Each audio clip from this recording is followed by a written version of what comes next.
My name is Bob Nagle, and welcome to the Quad B channel. August 13th. Golden rays of sunshine are absent today due to the rain forecast today.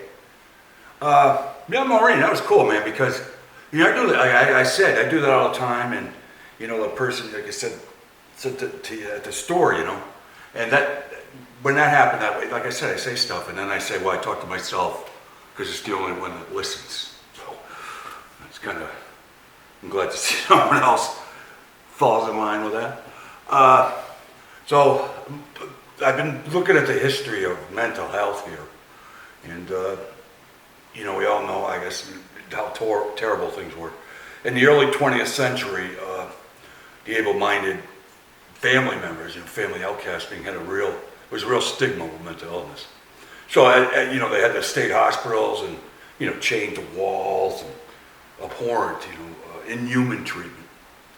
And so there was a guy in the earliest 20th century, Edgar Moniz, might be not enunciating that properly, but he invented the lobotomy, and a transorbital lobotomy. Once again, it goes in through your freaking eye and scrambles your brain.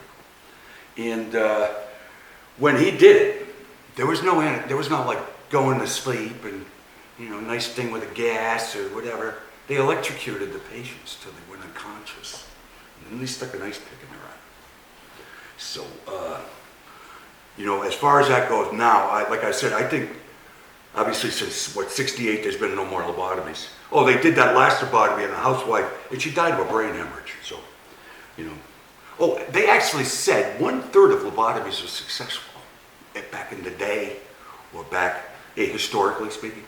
So there's an interesting story. It's this guy Howard Dully, right? He had one when he was 12 years old. A lobotomy when he was 12, man. And the reason was because the mother said his mother died. He had a lot of problems with that. And then he had a stepmother, and she disliked him. And one of the reasons she gave for a lobotomy was his whatever behavior, oddball behavior. He had lights on. I do too, during the day.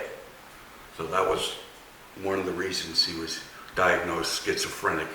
And later on, this was a bogus diagnosis. But like I said, he's got the scar in the eye. He's wrote some, I think he's wrote a book. He's a pretty interesting fellow. Went through a hard life after that.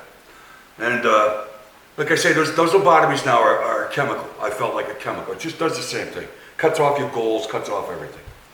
And I don't know, just the able-minded they've always been, especially with the family, embarrassed. And I think it's happening now, man. I think they're embarrassed. I really do. I know my family is. Not my wife and son, but my alleged family. So, and I have no doubt whatsoever, this isn't paranoia, but bipolar, that if I was around then in that era, that would have been me chained to that stinking wall, or having a lobotomy. And the hope was it regresses people back to like 2-year-olds. So that's the able-minded response. Lobotomies now, we can't do those, so we're going to do the Depakote and all that crap, right? I don't know, man. Mad power. And there's no rainbow until the rain.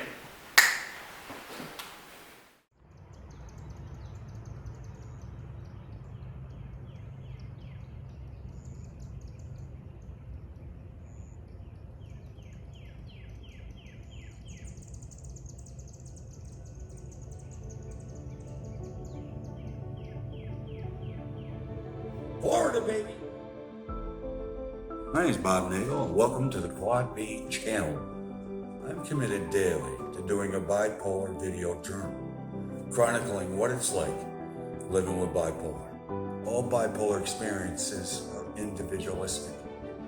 And once again, all mine are an individual. This is a video introspection. I'm hoping to look back on this after a year, engage where my moods were, and maybe find an answer through my own treatment.